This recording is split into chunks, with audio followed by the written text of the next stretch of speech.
Welcome to our YouTube channel first rank NCERT classes. आज के इस वीडियो में हम चैप्टर 4 स्टार्ट कर रहे हैं जिसका नाम है दो चरों वाले रैखिक समीकरण।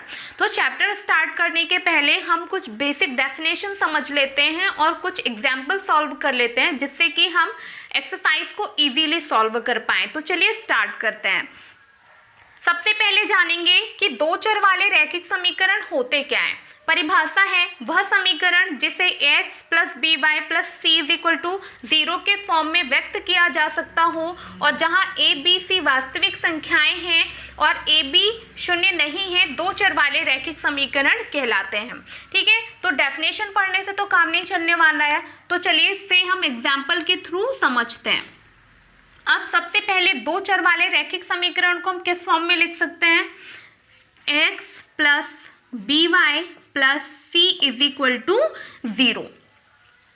अब यहाँ पर ए बी सी क्या है भाई? वास्तविक संख्याएं। वास्तविक संख्याएं क्या होती है? मतलब ए बी सी की जगह नेगेटिव नंबर, पॉजिटिव नंबर, बटे वाले नंबर्स इत्यादि हो सकता है।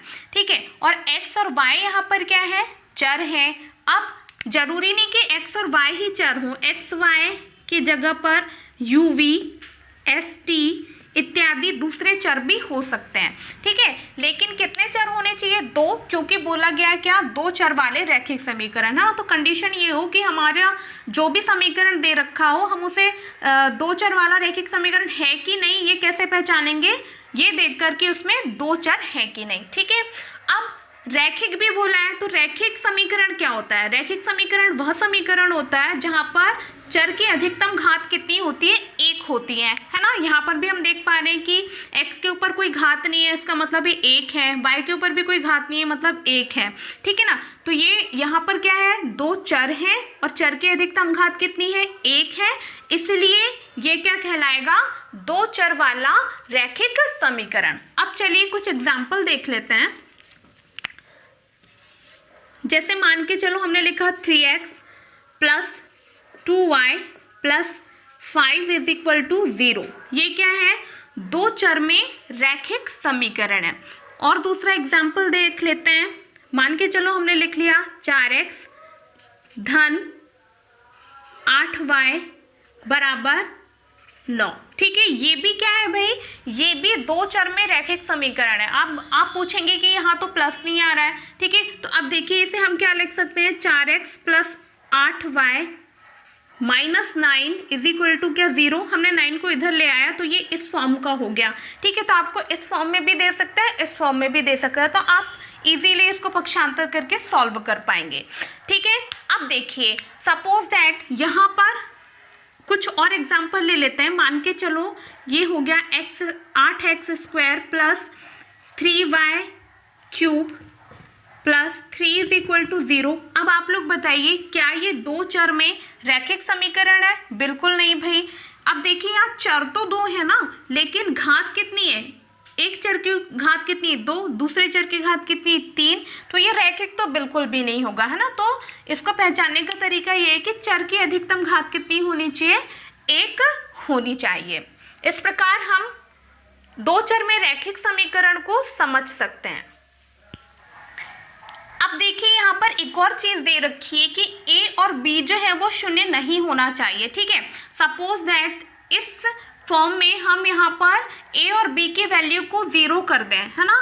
तो सबसे पहले हम किसी एक वैल्यू को 0 कर देते हैं। मान के चलो हमने रख दिया a की जगह 0 और ये हो गया x, ये इंटू और ये by plus c is equal to 0। तो अब क्या होगा? 0 में हम किसी भी संख्या या चर का मल्टीप्लाई करते तो वो टर्म 0 हो जाती है। अब यहाँ से क्या बचा? by plus c is equal to 0। ठीक है, तो ये दो चर में रैखिक समीकरण होगा क्या? बिल्कुल नहीं, क्योंकि चर तो यहाँ कितना आ रहा है? 1 आ रहा है। ठीक है, सेम यदि हमने b को क्या कर दिया? 0, तो ये टर्म क्या हो जाएगी? हमारे यहाँ से हट जाएगी, तो ax plus c is equal to 0 होगा।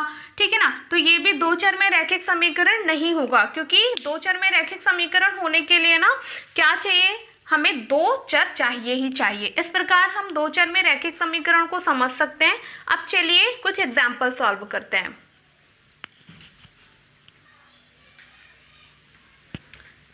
एग्जाम्पल फर्स्ट है, नीचे दिए गए समीकरणों को ax plus B Y plus c is equal to 0 के रूप में लिखिए और प्रत्येक स्थिति में a, b और c के मान बताइए। ठीक है, हमें यहाँ पर जो समीकरण दे रखा है उसे हमें इस फॉर्म में लिखना है और हमें a, b और c के मान भी बताने हैं। तो चलिए सॉल्व करते हैं। ठीक है, अब देखिए ये 2x plus 3y is equal to 4.37 दे रखा है। ठीक है, तो इसे हम ax plus B Y plus c is equal to 0 के फॉर्म में सबसे पहले लिख लेते हैं। तो लिखने के लिए क्या करना होगा, 2x प्लस 3y।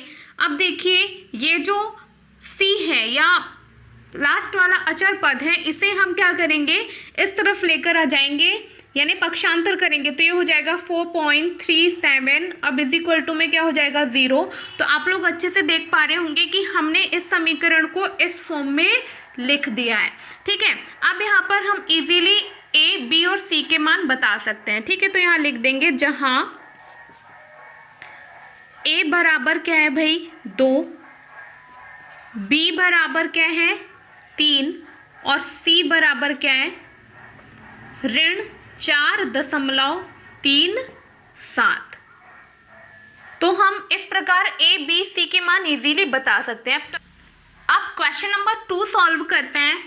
तो क्वेश्चन है x minus 4 is equal to √3 और y। ठीक है, तो सबसे पहले हम इसे x plus B Y plus c is equal to 0 के फॉर्म में लिख लेते हैं। तो ये हो जाएगा x माइनस 4, अभी √3y को हम इधर लेकर आएंगे तो क्या होगा minus √3y is equal to क्या 0।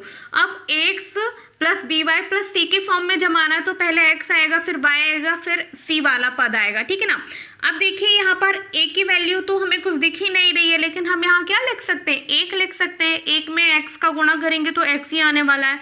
ठीक है, तो लिख दिया x इंटू x, फिर ये वाले पद को पहले लिख दिया तो ये √3 और ये y और माइनस के क्या होंगे 4 और ये हो गया 0।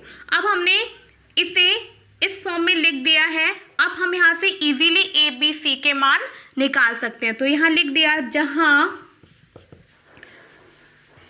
a बराबर क्या है 1, b बराबर क्या दिख रहा है हमें माइनस वर्गमूल 3 और c बराबर क्या है -4। इस प्रकार हमने a, b, c के मान निकाल लिया।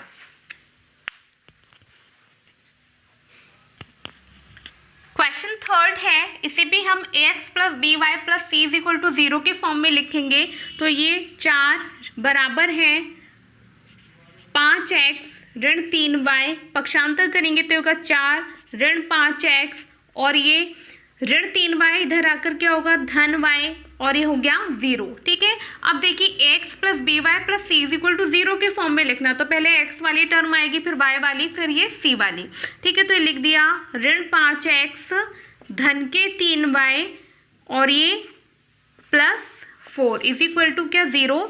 अब यहाँ से हम क्या निकाल सकते हैं ए बी सी के मान।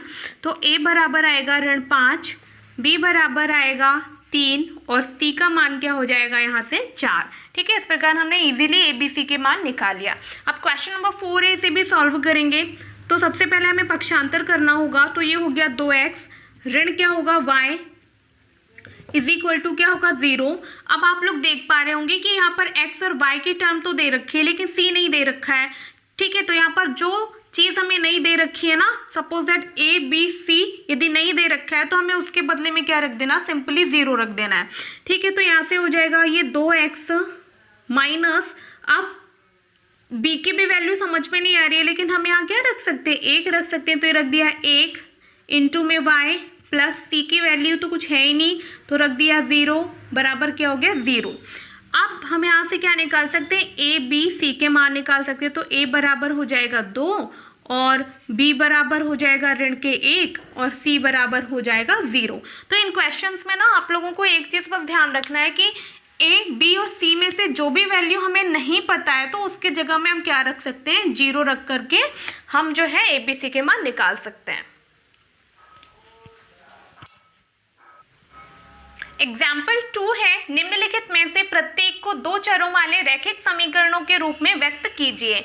ठीक है, हमें यहाँ पर कुछ क्वेश्चन दे रखे हैं और बोला गया है कि हमें इन्हें दो चरों वाले रैखिक समीकरण के रूप में लिखना है। तो उसकी फॉर्म क्या होती है भाई, ax plus B Y plus c is equal to 0। हम दो चरों वाले रैखिक समीकरण को इस फॉर्म में लिख सकते हैं और इन क्वेश्चन को भी हमें इसी फॉर्म में लिखना है। तो हल करने का सबसे आसान तरीका होता है कि देखिए यहाँ पर x वाला पद तो है, y तो हमें कहीं दिखाई नहीं दे रहा, तो हमें जो x और y में से जो पद नहीं होता है ना उसको हम क्या करते हैं 0 के इंटू में करके लिख देते हैं। तो ये लिख दिया x प्लस y वाला पद गायब है तो उसको 0 इंटू वाई और इज इक्वल टू लिख दिया 5, ठीक है ना। अब देखिए हो सकता है कुछ क्वेश्चंस में x गायब हो, तो x गायब होगा तो क्या करेंगे 0 इंटू एक्स लिख देंगे। मतलब यहाँ पर जो भी पद x और y में से नहीं होगा ना तो हम उसे क्या लिख देंगे 0 के इंटू में लिख देंगे, सबसे आसान तरीका। अब देखिए x के गुणांक के साथ तो कुछ है ही नहीं, x का गुणांक कुछ नहीं है ना, तो यहाँ पर लिख दिया 1 इंटू एक्स, क्योंकि 1 का हम x से गुणा करेंगे कोई फर्क पड़ेगा नहीं, प्लस लिख दिया 0 इंटू वाई और ऋण 5 को इधर लेकर आएंगे तो क्या होगा धनात्मक 5 इज इक्वल टू क्या होगा 0। तो आप लोग देख पा रहे होंगे कि हमने इसे x plus B Y plus c is equal to 0 के फॉर्म में लिख दिया और यही क्या है आंसर। नेक्स्ट क्वेश्चन है, इसे भी हम हल करेंगे सेम फर्स्ट क्वेश्चन जैसा।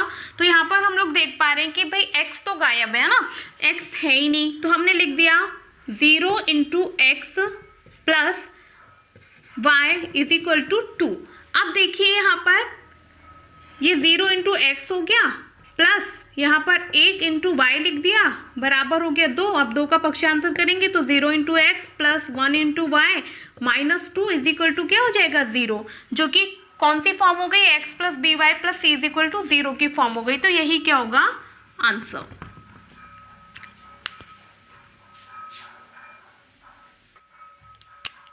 एग्जाम्पल 3 है 2x प्लस 3। तो अब देख रहे हैं हम यहाँ पर कि x वाली टर्म तो दे रखी है, y वाली यहाँ पर नहीं दे रखी है, तो क्या करेंगे हम y वाली टर्म में 0 का मल्टीप्लाई कर देंगे, ठीक है। तो ये हो जाएगा 2x धन, अब देखिए 0 इंटू क्या होगा y इज इक्वल टू दे रखा है 3। अब पक्षांतर करेंगे 3 का तो क्या होगा यहाँ से होगा 2x plus 0 into y minus क्या होगा 3 इज इक्वल टू क्या हो जाएगा 0। तो आप लोग देख पा रहे हैं कि ये किस फॉर्म में हो गया भाई x plus B Y plus c is equal to 0 के फॉर्म का हो गया और यही हमें करना था, तो ये क्या होगा आंसर। अब क्वेश्चन नंबर 4 देखते हैं। क्वेश्चन नंबर 4 है 5y इज इक्वल टू 2। तो यहाँ पर x वाली टर्म गायब है, यह है ही नहीं, ठीक है। तो x वाली टर्म को क्या करेंगे हम 0 से मल्टीप्लाई कर देंगे, तो 0 इंटू क्या हो जाएगा x plus 5y is equal to क्या दे रखा है 2। अब ये हो गया 0 into x plus 5y minus क्या हो जाएगा 2 इज इक्वल टू 0। तो आप लोग देख पा रहे हैं कि ये किस फॉर्म में हमने लिख दिया है ax plus B Y plus c is equal to 0 की फॉर्म में, और यही क्या होगा आंसर। तो इस प्रकार हम ax plus B Y plus c is equal to 0 के फॉर्म में इन क्वेश्चंस को बहुत ही आसानी से कर सकते हैं।